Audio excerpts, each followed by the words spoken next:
What up? What up? What up? It's story time. Y'all know what we doing when it's story time. We tell a good old juicy story. So today's story is gonna be I went to counseling today, and me and my counselor were talking, and she calls me Miss A. I like it. I really do. I like Miss A. So while she talking to me, she asked me about my childhood. Now, of course, you know I got a lot of stories about my childhood. It was terrible. I really didn't. I was pregnant young. I was with the wrong people, around the wrong people. I didn't learn much. I was hard headed. I was stupid. I was selfish. I was everything. I made every mistake in the world. But I do believe if my mother wasn't, you know, schizophrenic and my father was living that nightlife, being around Calvin Gibbons, who was a drug dealer, and his mother, who didn't want me there. I never felt wanted by Sarah. So,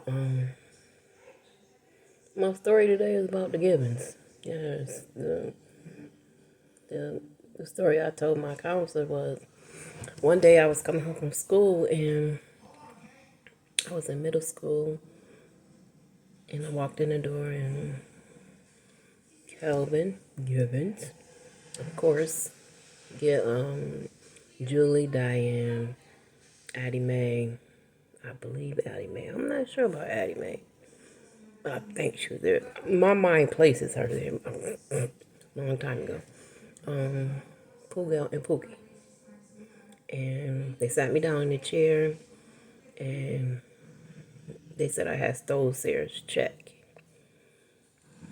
Now, I have no idea about this check. I don't know what the fuck you talking about.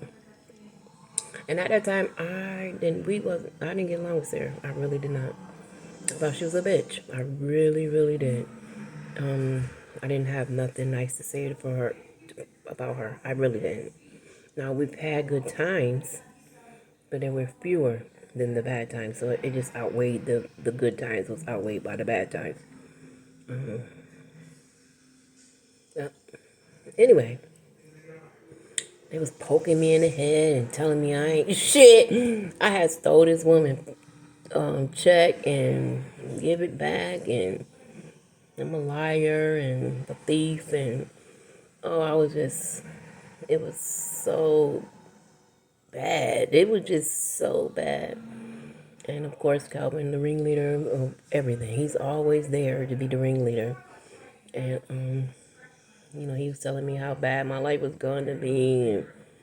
And when my father heard that I stole this, this check, I was going to be put the fuck out, getting the fuck out this house, and da da da da da. So finally, after a little about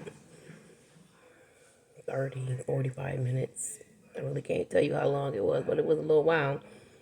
I was like, you know what? I ain't stole no motherfucking check. Fuck y'all, At that time, you had to stand up for yourself. You had to not let them bully you because they will bully you. The Gibbons will bully you. And so I told them I ain't stole no motherfucking check. Now, I didn't use the cussing part. I'm just saying it now, but I probably cussed, but not that. I wasn't a good cusser back then. But I did say, I ain't stole no check.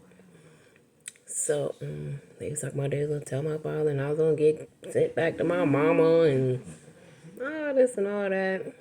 Because back then, I was ashamed that my mother was, in an insane asylum and she wasn't taking care of me and all that stuff. I was really ashamed, but they didn't know at the time. It didn't bother me. To the point where, I was about to cry. I never let you see me cry. No, not that. So, say after I told him I ain't still a check, I went on about my business. Come to find out, Dion had stole the check. I was like, wow. Now, they didn't come and tell me that Dion stole the check and they was dead ass wrong. LaVon came and told me because LaVon and Dion was staying in the house, 1419 Midland Ave, and told me that Dion had the check. So I don't know what was said to Dion if he had that kind of treatment, but I don't think so. I don't think so. It was hard on me. It was a horror. I lived in a straight horror house, because that evil stepmother thing was really real in the house. My opinion, and that's all that matters to me. My opinion, it was just evil. And I thought they was the most evil people. And we've been beefing for years. It's not nothing new, you know. We've been beefing for years. So, but I think that story right there is the point that I said, fuck them. I do what I want to do.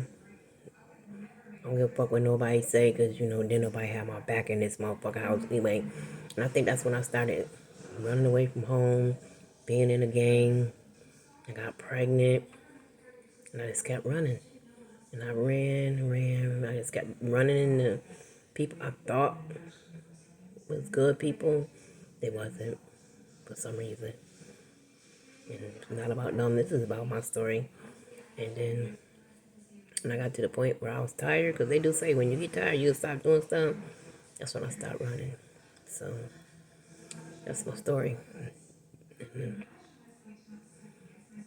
I don't know. I don't know. My lips is so dry. I don't know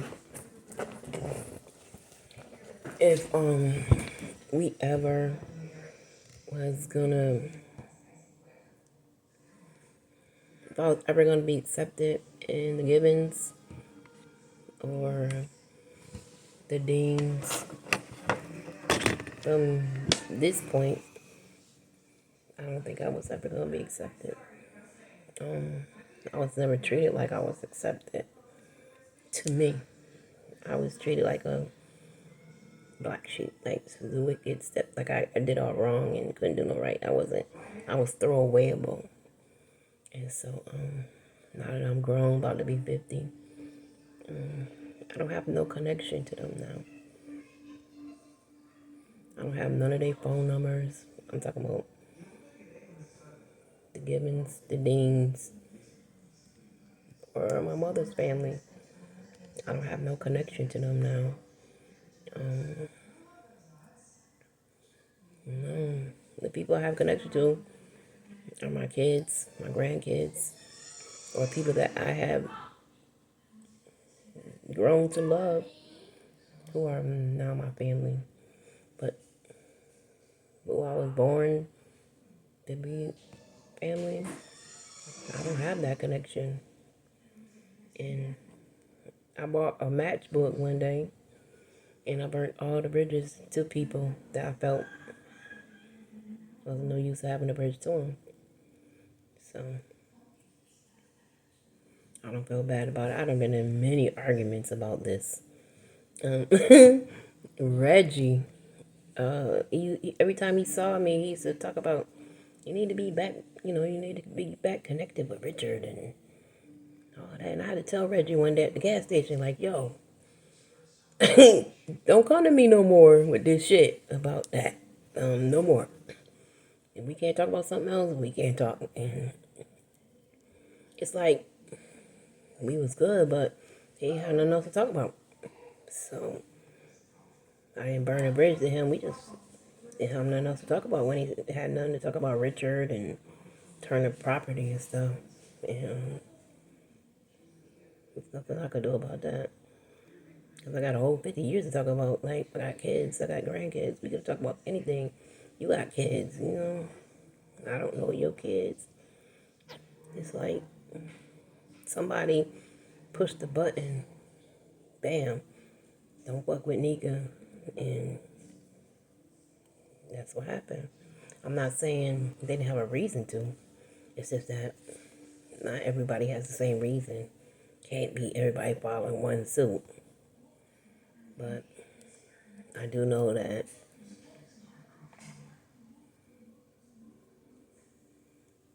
when it came to Sarah Gibbons, the Gibbons and the Deans, I took the match out, flicked it, and burnt the bridges. To most of them, I burnt the fucking bridge. And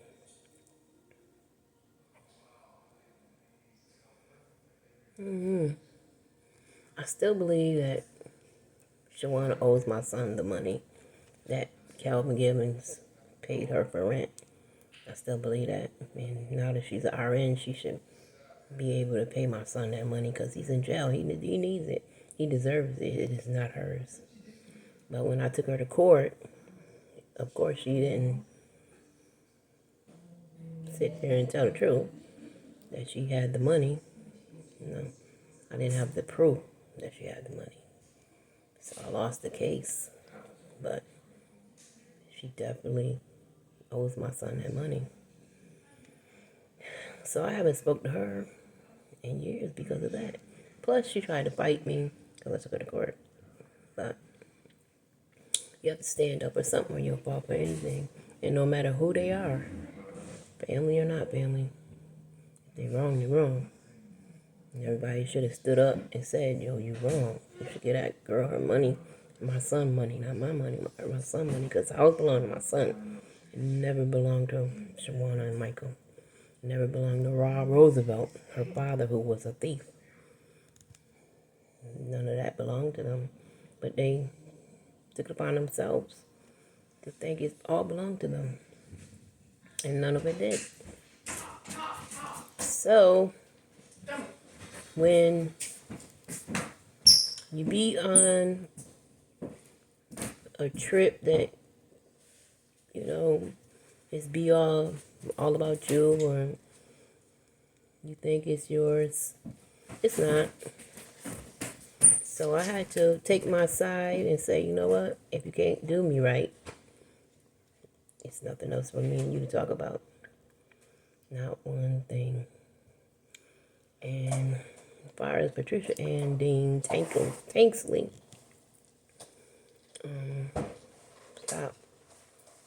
Patricia Ann Dean Tanksley, I don't fuck with her because it's a funny story again. After I got the money from the bank that Roosevelt didn't find about my father that my name was on, and he didn't find it because he couldn't. The good Lord didn't want him to find it because if he wanted to, Roosevelt took every damn thing else and did what he wanted to do with it, didn't give it to this child. I don't know about the other kids. I can't talk for the other one.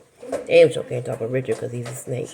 But he didn't find his bank account, so when they sent me the money, I spent it accordingly, and I took a trip down south.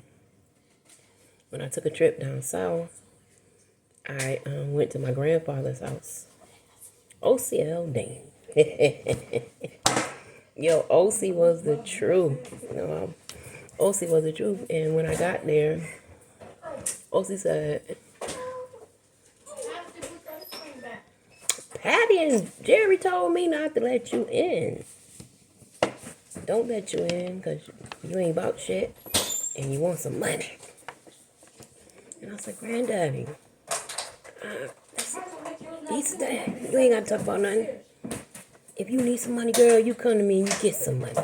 They don't, I'm their parent. They not my parent. Do you need some money? I said, my dad left me some money. He said, good. But if you ever need anything, you call me. They don't run this house. It's my house. And I was in there for about 2.5 hours just talking to Granddaddy. And unfortunately, Granddaddy died. And when he died, I seen on Jabred Tanksley's post that he had passed away. And I decided not to go down there to his funeral because I wasn't supporting nobody that didn't support me. And Granddaddy was gone. So I wasn't going to see him anyway. So that's what I decided. And everybody got mad at me. Oh boy. You ain't go to your grandfather's funeral. Me and Granddaddy was straight. He told me the truth. That these motherfuckers didn't fuck with me. wasn't gonna fuck with me, and they bad mouthing me behind my back. So that's why when Patricia Ann Tanksley, Dean Tankley, gotta talk to me, I don't fuck with her. I give her a couple words, and I'm out. There's nothing for me to talk about with you. If your father said, if your daddy said, that's what you and Jerry was up to, I believe him. So it's sad. It's really sad because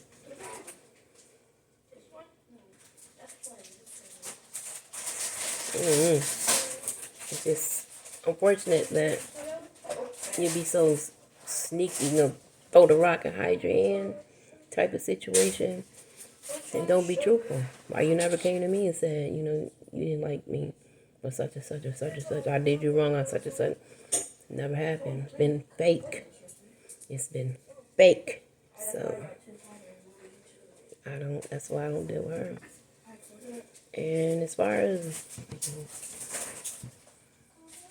Eileen and my mother and my brother Kenny, my brother George, the Williams, that's what I'm going to put them as, the Williams. We just cut from a different cord. Cloth. Not cord, cloth. And I don't owe them nothing. I don't owe them nothing. When I was in a domestic violence shelter, those four, my mother, Eileen, and my two brothers, George and Kenny, were supposed to take all my stuff to, a place to store my stuff so I got out of the domestic violence shelter. And instead, they threw my stuff away, sold my car, or kept it. And I had drugs, I had money, I had clothes, I had all my kids' stuff, shoes, clothes, toys, beds, everything was gone. They left me with nothing. They gave me no money. They sold my fucking car. Never gave me no money. I had to come back to Syracuse from the shelter with nothing, and I had to start over again. Then forgive. That's your mom, it's your family, whatever. But once again, this didn't work out. When she got in the nursing home, she needed somebody to be her power attorney and help her out. Stepped up immediately. My sister didn't step up, my brother didn't step up, and my oldest brother didn't step up, so it was only me. Somebody had to do it, stepped up. As soon as she was getting ready to come out of the nursing home, she was supposed to go to Francis, Eileen's house. Eileen said she couldn't come, so she came to my house. I turned my living room into my mother's bedroom. I gave me and Eileen threw a birthday party at the hotel. And the next day, December 13th, 2021, she said she wanted to move to Kenny, so I moved her to Kenny's. And I told her, I'll meet you at the bank the next day to get my name off the power attorney. So whatever happens from there, I won't be responsible for. And they called the police on me, told the police I stole from my mother and I was disrespectful, and I think one of them said I hit my mother, and I had to prove that I did not do that in front of the police because they had the cuffs out. And last day I seen my mom and my brother. I love my mom, but from a distance. I don't call her. I am not disrespectful. Some people say I'm disrespectful for not calling her, but I'm not ready to communicate respect. I'm not ready. I have not got to that point yet. Hopefully I will before she leave the earth. If I don't, there's nothing I can do about it, because, I'm trying to heal from a lot of trauma, and I can't continue to have trauma on top of trauma on top of trauma. And I'm not going to let nobody use and abuse me and lie on me. And my brother told me to suck his dick. Kenny Cannon told me to suck his dick outside my house in front of the police. Told me he was going to kill me and everything. I can't be around no person like that. Came on the internet and told everybody I kicked my moms out and shit. I ain't kicked that woman out. But not one person called and asked me nothing. Because they knew better. They knew better than that mess. You calling my damn phone with that mess. But that's why I'm trying to heal. That's why I took a match out of the matchbook and burnt the bridges. There's no bridges to me no more. You can't use me as a scapegoat. You can't, because there's nothing to use. Only way they will see me now is on the internet. And I want them to see me happy because I didn't crumble. I didn't die. I didn't fail because you said I was. Because you told people I was. Because you didn't support me. Because you left me by myself. Didn't happen. Because I am a child of God. No matter what. All my flaws. All my mistakes. I am a child of God. So instead of leaving me, you should have supported me. Now you want to support me. There's no bridge to support me. I definitely don't want you crossing that burnt bridge. You're going to die. Because as far as I'm concerned, just another bitch in the street. I'm not calling my mother no bitch. Let me put that out there. Never ever will I call my mother a bitch. Never ever. I'm just saying. That's what I feel. I never disrespect her. She gets the utmost respect. That's my only mom. But that don't mean she got the right to treat me any kind of way and keep doing any old thing.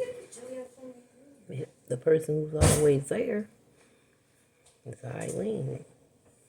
She came down to Georgia herself and showed her ass. And she left Georgia because the man down the street said she stole some money from him and drugged his ass. Now, police is calling the phone. I guess they trying to figure it out.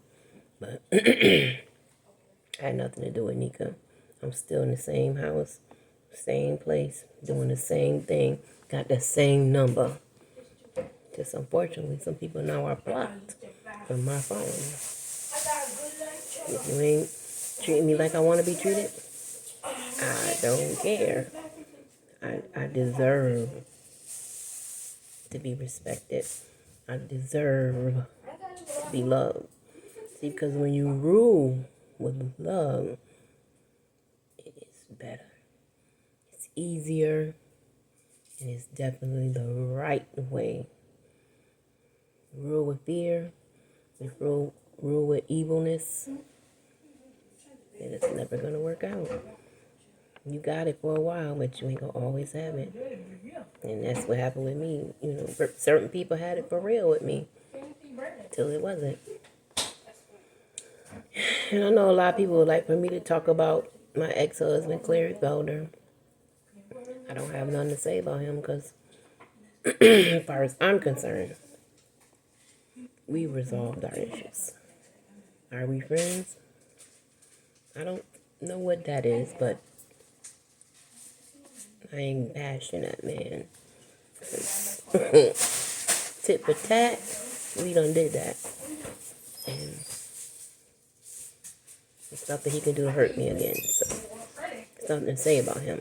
I know everybody wondering, was I gonna say something about him? Done. Over with. I still got his last name. Yes, I do. I deserve that. All I went through with him, I deserve it. And when I get ready, I'll change it. Not until. And I still got a tattoo on my neck of his name. When I feel like it, I'll cover it. If I feel like it, I will. Don't matter to me. Because the person love me, they're going to love me with that tattoo or don't. It's part of my past. It's a chapter in my life that I can't erase.